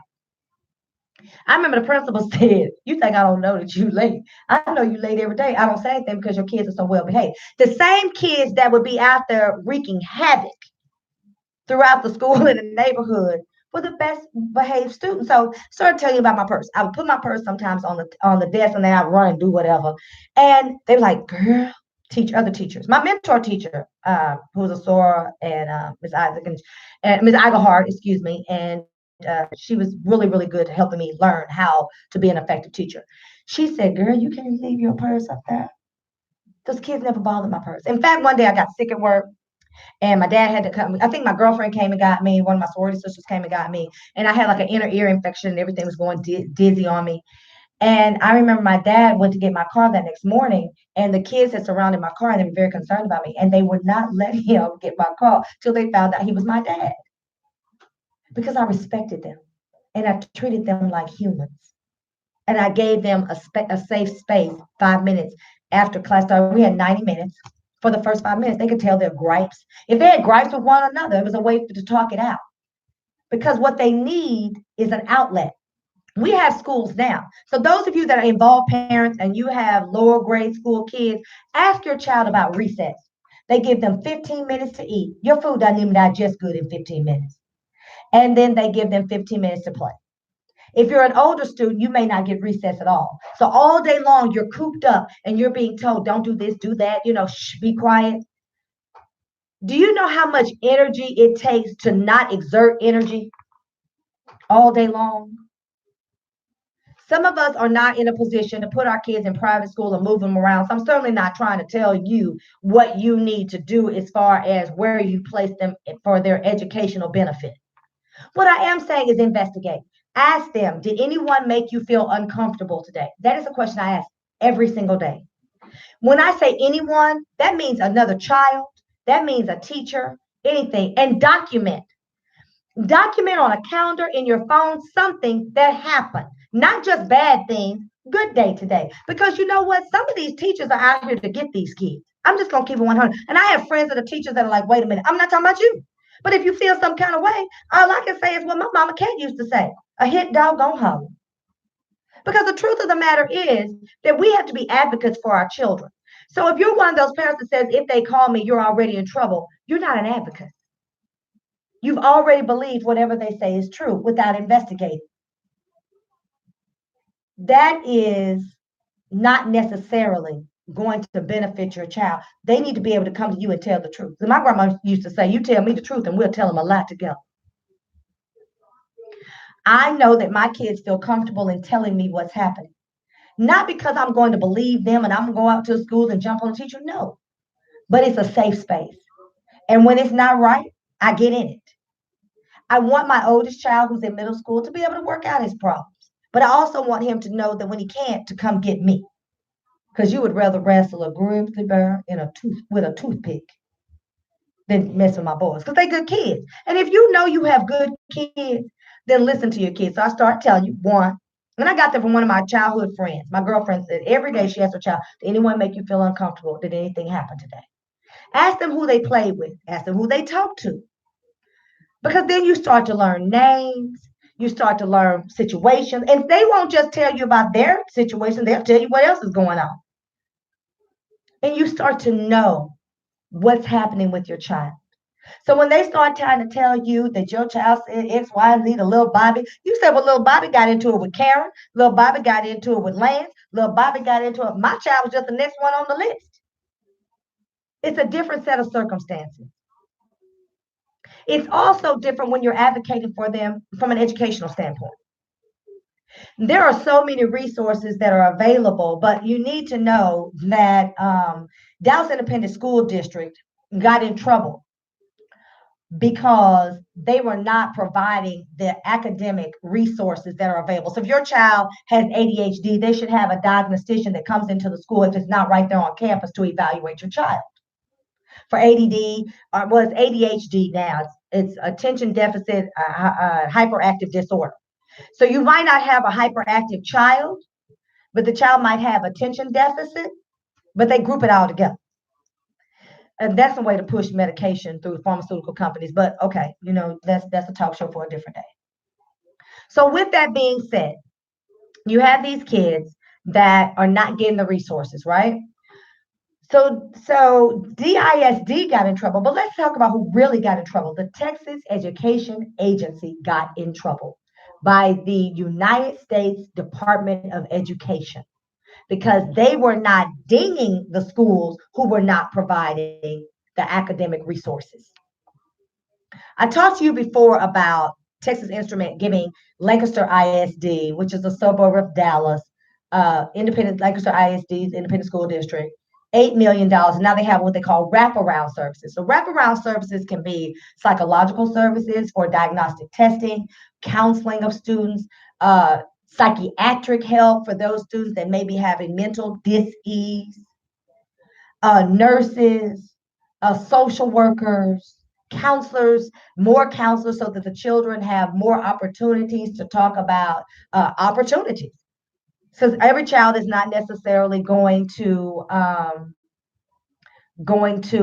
college, but there are other trade schools. There's a school in Oklahoma where they actually do aviation mechanics, I guess is the best way to put it. And I think the kids come out of there, sometimes they're 19, 20 years old, they make $60,000 a year. The counselors should be telling that. Many times they're not. So when they start talking about wraparound services, those are the kind of services they're talking about. There are people who have kids that are freshmen in college this year. There are tutoring services. Colleges have to, by law, offer tutoring. They have to offer opportunities for your child to get extra help. Teach your children not to be ashamed to go and ask for extra help. Ask the professor. They have office hours. Some are better than others. But what teachers really, really appreciate is a child that's engaged and wants to learn. If your child, for instance, has ADHD and they have the attention deficit of it, not just hyperactivity, but they just have a lack of attention. One of the things that is really good for these kids is to say to the teacher, because their mind wandered or they just didn't get it the first time, to raise their hand, not to get out because they're embarrassed. And so then they want to go to the teacher and they want to tell the teacher, I'm sorry, I don't understand. And they say, well, what don't you understand? Well, really, the child doesn't understand any of it. So what I think is the best way to approach it is to simply say, I didn't really understand all of the instruction. Could you give it to me again? But have them raise their hand and be recognized. Have them from their seat call the teacher's name. If your child is not getting what they need from that teacher, there should be someone in the building or within the school district that can speak to that. A 504 is when they write it up and they're teaching the teachers what to do to modify. Now, there's a difference between modifications and accommodations for children who have learning challenges or just learning differences. But you need to know this because what we are experiencing in our community is they're putting children on medication that either slows them down too much or they're not getting the right dosage, so they're still kind of off. One of the things that happens with ADHD medicine is children lose a lot of weight. So their body is processing things too quickly. So all of this is a process. What I want to tell you is for children who may be experiencing some kind of learning difference, is check their diet. Now you have to get to a doctor who understands. However, there are children right now that are in the juvenile justice system because they cannot break down the wheat protein, which is wheat gluten, or casein, which is the dairy protein. So if your body is unable to break down the dairy protein, it operates on your brain like an opioid. Remember, we talked about the opioid crisis before, and we were talking about how we as Black people, African Americans in particular, were not given the opioid because from a medical standpoint, they are taught to distrust us and to not believe us. So we have this huge opioid crisis, but we're not really part of that crisis. But if you are a person who cannot break down the casein protein that's found in dairy, so by that I mean eggs, cheese, milk, and oftentimes if you're sending your child to school to get the school lunch, they are giving them milk. So from the beginning of the day, that child has been put in a state of slow downness. Let's use that term. Say I just made that up. And you can't process it, so it operates like opioid on your brain. So you have trouble distinguishing between ideas, applying information, understanding and listening for application. If your child has an intolerance to corn or wheat gluten, wheat in particular operates like morphine on the brain. Corn gluten also has certain effects on the brain. So that child is not able to process. If you're in a public school setting, I know in DISD, one of the things they would give kids was a cup of yogurt, a granola bar, and a carton of milk. I have no idea I just don't understand. That's what these things that I'm just getting off my chest, things on my mind. I don't understand for the life of me why anybody's drinking milk.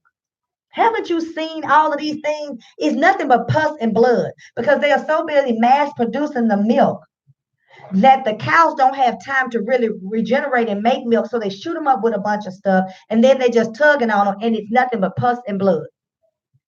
That is what you're drinking in your cereal. I don't know why you drink milk. Okay, but to each his own.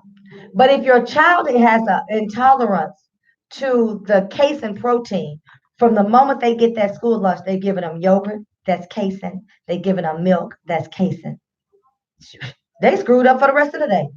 And all they're being told is sit down, be quiet, don't do that, pick your head up, don't. And so then they get into disciplinary action because their bodies have been given food that they cannot process and tolerate. So I started by telling you there are children in the juvenile system that cannot break down wheat or corn, gluten protein, or dairy protein. But there are also people in the penitentiary. The human brain is not fully developed until you're 25 years old. So if you're, what is the word? A slow bloomer, and your brain is still trying to process, and then you couple that with an intolerance of food, fast food, processed food, then those people make very poor decisions because they can't think properly. And then we get into disciplinary action. And so that is part of the school to prison pipeline. Because ask to see your child's cumulative folder. The cum folder tells you everything that's ever been written about that child. Now the teacher's not gonna have it. You have to go to the administration, but ask to see it. And they may push back.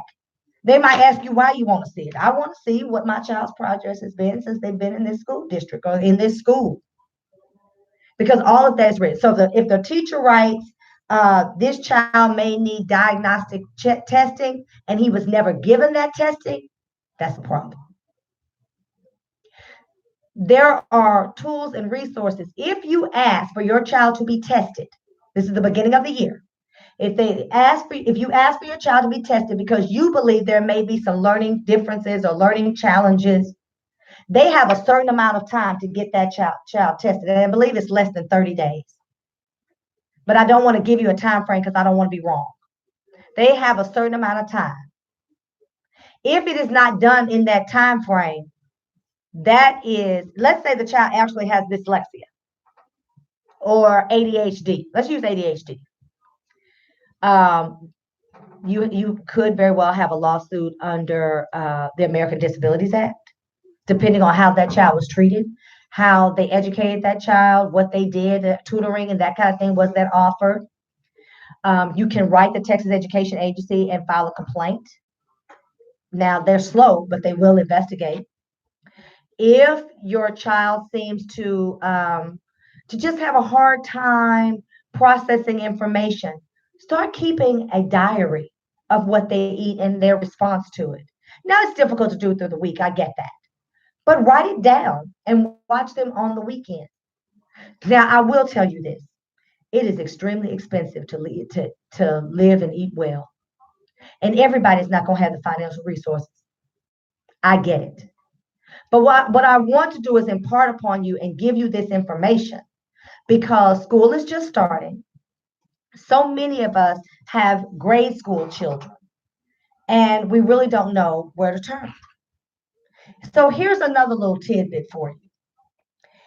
In the event that they do not test that child and you find it in the CUM folder, you can write Texas Education Agency, tell them what's going on, and they're going to ask you, what do you want? What recourse are you seeking? You can require that school district to pay for your child's tutoring or resources, whatever was not provided for him. You can seek outside of that school district to get that um, those resources provided for that child. They will have to pay for it. And they will have to pay for it, not just for that semester or that year. No, they have to pay for it because they dropped the ball. They didn't do what they were supposed to do. So once you have that information, now here's another thing. If they don't test them, you can get a psychological evaluation by a licensed psychologist. It is paid through your insurance. Here's the text. So, I believe in education. This is what you do. You tell them, the insurance company, you want to check to see if your child can get ADHD tested by a psychologist, not a psychiatrist, a psychologist, licensed psychologist. Then you go through the internet. This is all the process, y'all, but these are your babies. You go through and you find a psychologist that will accept insurance. Some do, some don't. You let them work it out with the insurance company. Now, here is the thing you need to know. They are not going to pay for the academic testing. They're going to pay for the learning challenge, the disability. They call it disability. It's not a disability. I mean, Mark Zuckerberg couldn't finish Harvard. I don't think nobody's considered him disabled. And that's something clearly wrong with him. He got something. So you tell them that you want to get this testing and you have your insurance paid for it. Now, you will have to pay something out of your pocket. However, it will be significant. So I think it's something like $2,600, depending on where you go to get this testing, almost $3,000. Some places will let you pay it out over time. Other places will allow you, will ask for, certain amount of money up front. So, but if you go through your insurance, if you have this kind of insurance, then the $2,600 may become $500. It may become $350. And maybe, you just put your money back until you can save it. Because I understand that everybody's not in the same economic place. And if you can't get what you need from the schools, because oftentimes these schools do not have wraparound services, but there are ways to get your baby help, just like the STAR test. Did you know that your child does not have to take the STAR test? If your child has test anxiety, your child doesn't score well, and they're putting all of this information, your child does not have to take the test. You can literally refuse to take the test, abstain from taking the test, and not take it. Nothing is going to happen to that child. They're not going to be held back. They're not going to be denied field trips. They're not going to be denied recess or lunch. Nothing is going to happen. And you can, by law, refuse to take the test, the STAR test in Texas. I don't know about other states and what can and cannot happen, but your child can refuse. Or you can keep the child at home. For those of you who can do it. So maybe you save up your PTO for the test, and then you just keep that child at home that day. Maybe I'll go to the museum. But these are options for parents of grade school kids. because literally there were third graders that were regurgitating in the bathroom because they were terrified of the test. The test has also done a great deal to disable our cognitive thinking and problem solving. And that's how I'm going to phrase it. Because, and you know as well as I do, when you call your cell phone company and you get somebody that's actually stateside, it is very rare that you get somebody to help you with a problem that's not on the script. They start out by saying, "Oh, I do apologize." First of all, let me say, I'm just getting some stuff out my chest. You don't do apologize. I apologize. That is a complete sentence. I don't know why somebody decided to stick the word do in there. I do apologize. It is the most infuriating thing I can hear. I do apologize. Well, I do not want you to keep telling me that.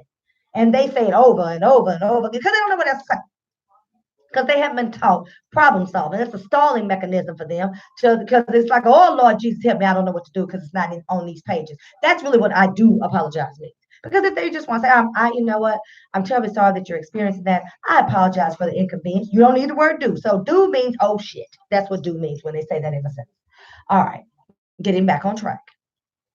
When you call your cell phone company and you hear this kid and they can't seem to understand what you're saying, part of that is STAR testing or standardized testing. Because remember the ITBS test with us? It wasn't did you learn the test, it was what you learned throughout the year. And then you applied the information.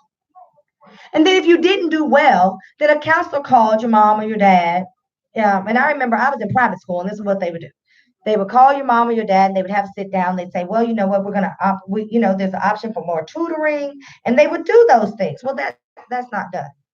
A lot of these charter schools are a joke. You got she was a superintendent of A.W. Brown, and she was making $300,000 a year, and she was paying for stuff on her company credit card, and she was taking trips and spas and all of that, and they didn't have any tutoring for children.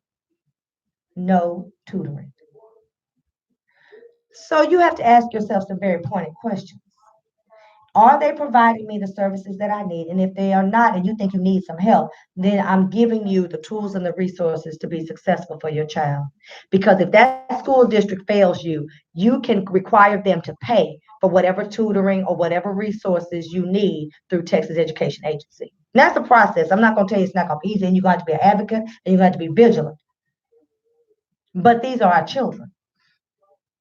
So if they are not teaching them how to be productive, how to problem solve, then they're not teaching them how to deal with other children. And we literally have children committing suicide because one, we're at a stage now where it's all about likes and recognition. And if you don't teach your children that some people are just a-holes and don't worry about it, then they're always looking for acceptance. Teaching a child to be hit on and then walk away is teaching a child to be a punching bag, verbally and physically. That's the most asinine thing I've ever heard. So you have to be the kind of parent that steps in and says, wait a minute now. Like I told Miss Little, wait, just a minute, Mrs. Little.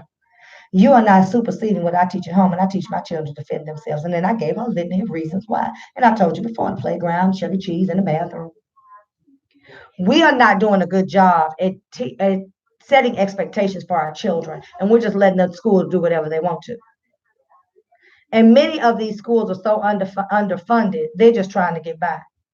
So if you have resources that you can lend the schools, then do that.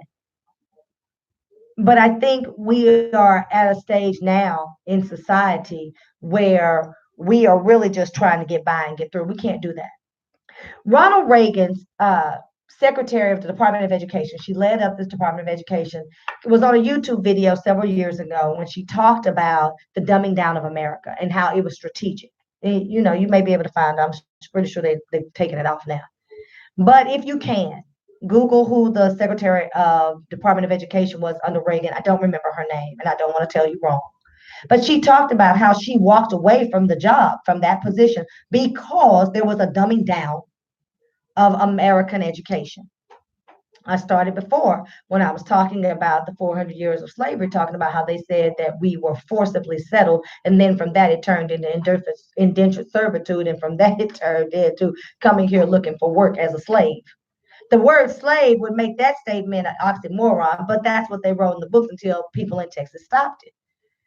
So you have to be an advocate for your children, and you have to find ways to teach your children to not allow themselves to be walked on by administration, by the teachers. And the way you do that is you stay very vigilant and stay very present in the schools. But we need to know that there are other opportunities for you to get your child what they need outside of the school if the school fails you. And you need to know this because I believe in imparting information and education. And some of the stuff they tell us is just downright stupid for our babies. And y'all know I got a little bit of kids. My kids are 11 and 8. And I just think that we need to be careful about who we put with our child. We're getting too much happening in the world. In Dallas, we have had several shootings where children were struck and killed. So I recognize that we are trying to manage that.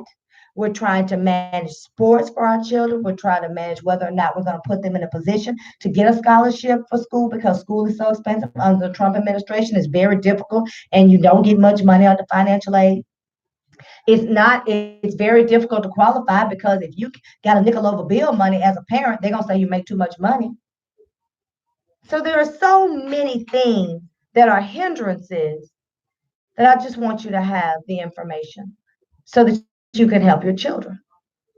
This whole hour was dedicated to education, but let me speak a little bit about food. I touched on it earlier. Providing your child with a healthy lunch, it is time consuming. I think that the lunch kits that I bought for my kids were like 20 something dollars for each of them. And it keeps the food hot, and they have these little containers, and so I'm able to do more because my kids can't eat what everybody else kids eat. My kids have a wheat gluten and dairy intolerance. Now there's a such thing as celiac disease where you become violently ill. My kids don't have that, but what they do have is the effects that I spoke about earlier. So I'm very vigilant about their food. So I bought these things and I bought these lunch kits. They're insulated, it holds the heat and all that. Those are the kind of things I do. That may not be good for everyone, but you do need to think about what your children are eating. When you look at the lunch list, ask your child how did it look. Because I have seen children eat great hot dogs. Great. It's not even real meat. I was gonna say it's dead, but if it was never alive, it can't die. So those children are not going to learn the best because they have not had nutrition in their body. You need fuel. Just like you put gas in your car. You go to certain gas stations because you don't want to have watered down gas because you're looking for performance from your car. Same thing with your body.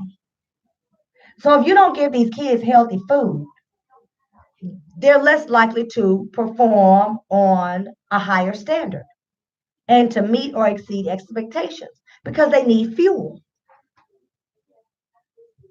Make sure that your kid, if they're especially younger children, that they have a snack.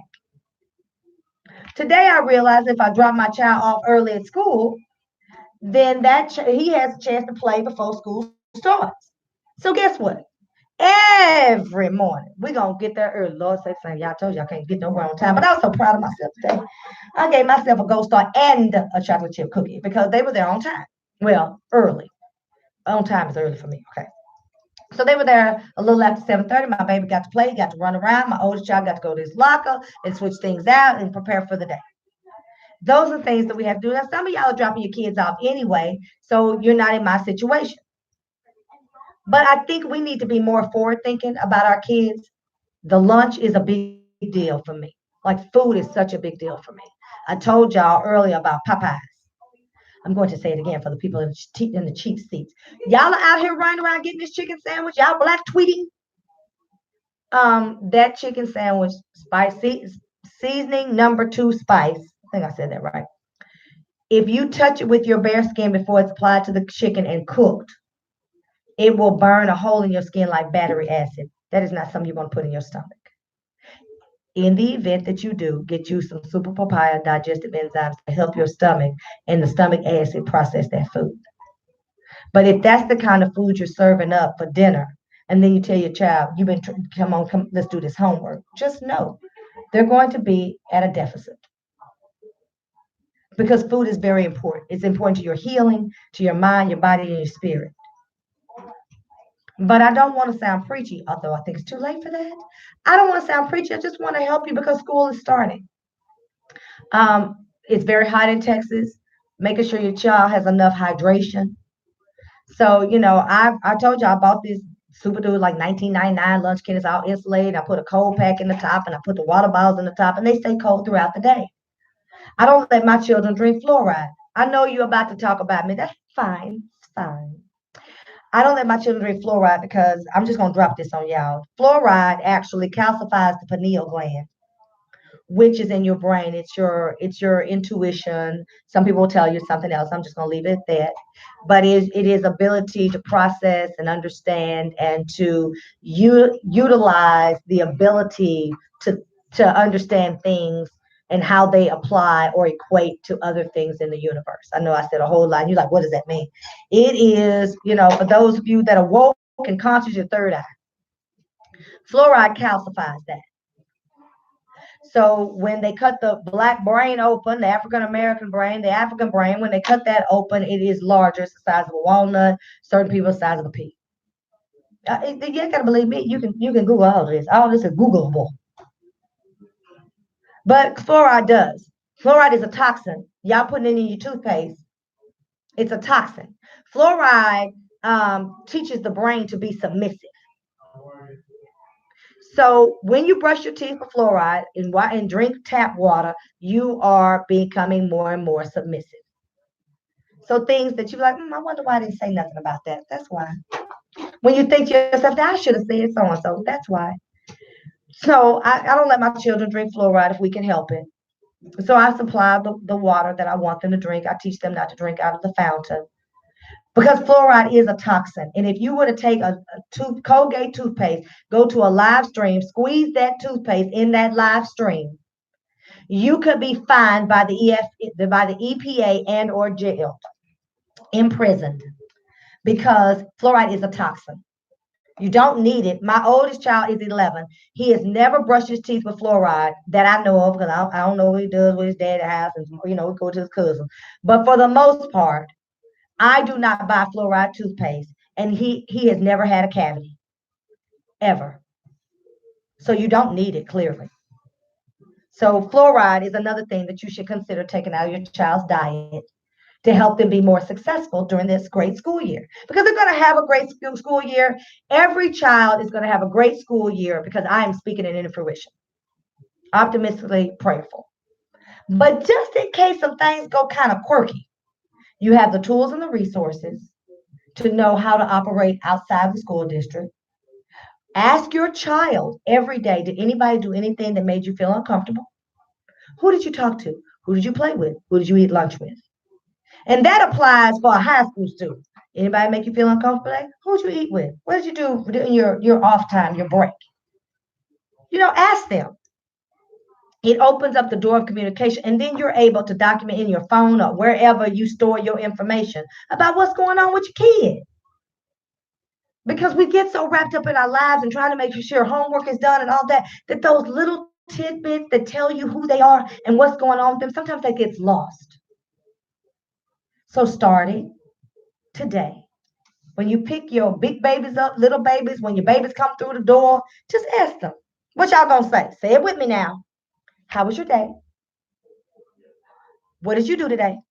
Ask them specifically about it. But, if they math is favorite, so what did you do in math today? Just ask them. See what they can recount. Because here's another thing. When you're going through this list of things you're going to ask, if they have trouble telling you what they discussed in class and actually telling you in a way that makes sense where you know what was going on, that child just might have a food intolerance that's operating on their brain like an opioid or a morphine. Okay? That's just a little trick. So when you ask them what you do, who'd you talk to, who'd you eat with today, what'd you do at recess, those things, just ask them. And the most important, did anybody do anything that made you feel uncomfortable? Because we have to teach our children how to deal with life. Everybody does not get a trophy. You got kids that go to college because the high school led them to believe that they were really smart and then coming under this standardized testing bull crap that Bush. Did y'all know this? George Bush, as governor, borrowed the idea of standardized testing from Clinton in Arkansas, which was the dumbest state in the nation. Texas was not there. That's where he got it from, so his friends and his cronies could start making money in education. They're buying curriculums, and now they're spending millions of dollars in curriculum. I know when my child was in the first grade at Frisco, the teacher imparted upon me in almost a pseudo confidential way that they had bought a whole new, it was like October. So y'all know school's about to be out in December for fall break. It was October. They had purchased a whole new math curriculum that she herself told me she was trying to learn. And when I went in to just did y'all know y'all can go and sit in during class? You have to clear it, but you can go, but they can't deny you. You can go in and sit in on the class and just watch how things operate. Just see how that teacher operates, see how your child's operate. And you don't have to wait on something to go haywire before you do that. You just do it. Well, while I was sitting there, I looked at her computer, and on the computer, she was asking questions about the curriculum because she had not had an opportunity to learn it. So they're buying these curriculums, they're telling these teachers to teach them. Some of them don't know how to teach it because it's new to them. And that's so their cronies can make money. Okay, but maybe a talk show for a different day. So when you're talking to your kids, just ask them certain questions. See if they can recount it. That may suggest that there is something going on either from a metabolic standpoint, dietary, or maybe they're dyslexic. Most of the time, they don't want to diagnose a child till they're in third grade. I have a friend who spent a lot of money. Her child was in Hockaday, a very affluent private school in this city. They told her basically her child was just dumb. And her child had ADD. And her statement to them, well, if she's dumb, it's on your watch because she's been here since such and such grade, very early on, kindergarten the first or something. And it should have been known way before the fact that she was 13. She had ADD. She got her child the help, the medication that she needed. At 16 years old, this little girl performed surgery, real surgery, not no play. So don't let them box you in. I talked today about this is the weekend of the 400 remembrance of the first slaves bought and sold in this country. Don't let somebody tell you your child cannot do. Your child comes from the same people who invented the idealism, philosophy, theory, and practice of astrology, of mathematics. Imhotep was the first architect of the pyramid. All pyramids are from him, an African man who went to Egypt. Now, I know they don't believe Egypt's in Africa. You know, they say the Middle East, middle for what? But it's on the continent of Africa, which used to be called the land of Kush. It was renamed. Okay, so before they start telling you what your child can and cannot do, know who you are and whose you are. Sometimes these children have things in their diet. Sometimes they have their brains operate differently. They learn differently. Because see, understand this: the same child they'll tell you is dyslexic, or the same child they tell you is ADHD, or the same child that they tell you is on the spectrum for autism, can do things they can't, like take a Rubik's Cube and turn around in a minute. I still can't get no Rubik's Cube together, child. I still struggle. So I don't want you to fall into this premise. Know from the beginning of school that you have options and that you can play a significant role, an impactful role. All right, I'm about to get out of here. I want to talk to y'all real quick about robocalls. I know y'all sick of the robocalls. Yes, Lord. We got John Stein out of North Carolina. The Attorney General is leading the charge and asking for a collective, significant play by all of the Attorney Generals throughout the nation. Several states are already on board to stop robocalls, and they're asking for the cell phone providers to punish gateways that are allowing these calls to come in. Many of them are coming from overseas. Many of them are coming from India. And I won't single any race or country out, but that's just the truth. They're coming from India and they're scams. Tell them it's a scam and watch them hang up. So that is happening. So we'll keep looking out for that. 20 cities in Texas were hit with ransomware. Y'all know what ransomware is? Ransomware is where you're hacked and then they tell you, oftentimes they want bitcoins, and they'll tell you they have to have something, excuse me, they have to have a certain amount of bitcoins or money ransom to release the files. Years ago, a sheriff department, I believe it was Ball Springs, they told them to pay, and they lost all of their evidence. So if you was a jack artist and you ran in there 7-Eleven, everybody lay down on the floor, child, that evidence went away.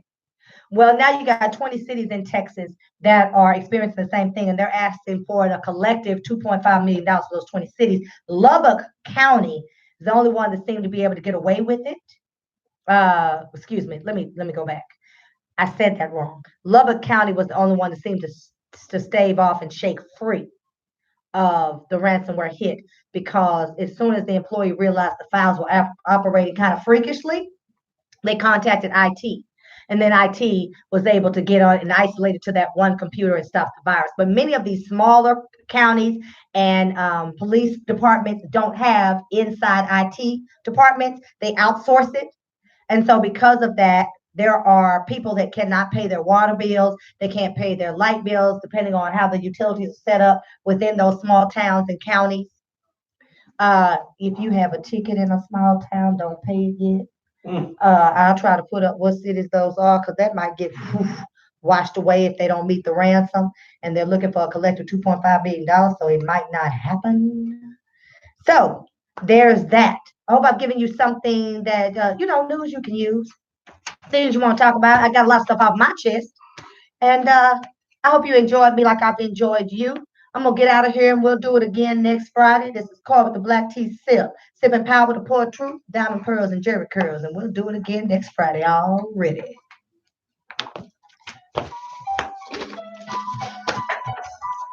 Yeah.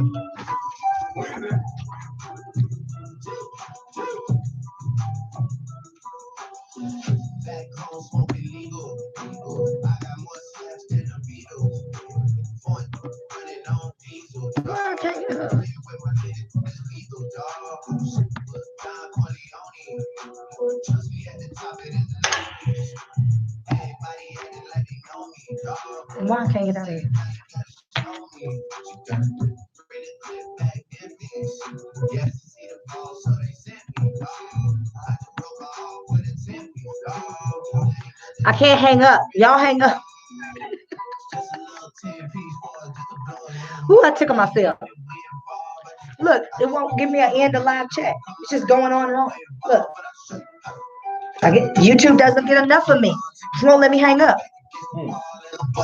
Need you to go away. Still going bad on them anyway. Saw you last night again. Yeah, a lot of murder caught me in a hallway. Got a sticky and I keep it down like dog blades. Girl, we love it, magic, not some shade. Still going bad on you. Whoa. I can feel like any rest of my memories. You want to end this? Yeah. Bye-bye, y'all. Next week. How come I can't hang up? It's not letting you end it? There's nowhere to end it. Oh, here it is. See there? I couldn't see. Hang up, let's go. Bye, y'all.